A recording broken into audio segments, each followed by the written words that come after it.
ce jeune homme, en fait, il n'a pas respecté la code de la route, ce qui a causé la mort de ma fille.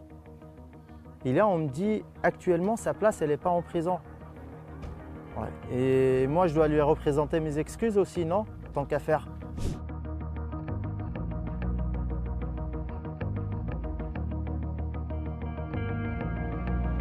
Est-ce que la justice, elle se rend compte que ce motard, il a commis un meurtre, en fait? Parce que ce motard, en fait, le meurtre qu'il a commis, en fait, c'est à cause de ses actes et de ses choix. Parce que ce motard, il a décidé d'oublier le code de la route et de prendre la route par un terrain de jeu. Est-ce que la justice, elle a pris ça en compte? Est-ce que la justice, elle a pris ce qu'on ressent, nous, en tant que famille qui a perdu un enfant de 7 ans? Ou on s'en fout? Il n'y avait aucun élément qui puisse justifier le placement en détention provisoire. Donc voilà, l'instruction va reprendre son cours. C'est un soulagement en effet, puisque vous comprendrez qu'un jeune homme de 19 ans qui est étudiant, qui certes a commis un accident de la circulation avec les conséquences effroyables qu'on connaît, n'a probablement pas sa place, en détention provisoire aujourd'hui. Comme elle a dit son avocate, il n'a pas sa place en prison, c'est ça? Elle est où sa place en fait? Est-ce qu'elle se rend compte de ce qu'il a fait, ce jeune homme qu'elle représente, ou pas son avocate? Et quel soulagement, elle dit. Quel soulagement. Oui, c'est vrai.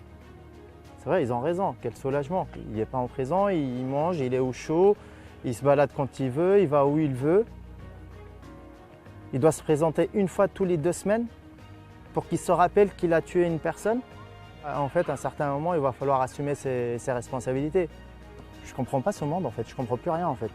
J'avais espoir en fait que la justice aujourd'hui montre un peu d'exemple et un peu d'espoir au peuple français, qu'il peut y avoir des changements, qu'il peut y avoir des améliorations.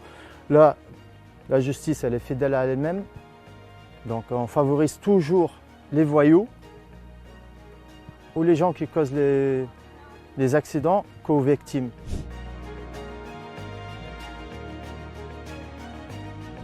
Pour lui en fait il ne comprend pas. Pour un enfant, lui, il ne comprend pas et nous, on n'a pas de réponse à lui apporter. Qu'est-ce que je vais lui dire? Quand tu as tué ta sœur devant tes yeux, mais il est en liberté. Qu'est-ce que je vais lui dire? Et là, je trouve qu'il gère très bien et nous, on le gère assez bien, je pense, avec les psychiatres et tout. On essaye de l'occuper au maximum pour qu'il ne puisse pas avoir de temps de vide et qu'il pense à ça. Mais en fait, c'est un jour ou l'autre, il va avoir le déclic. Et ces jours-là, il va comprendre que la loi, elle n'est pas faite pour le protéger.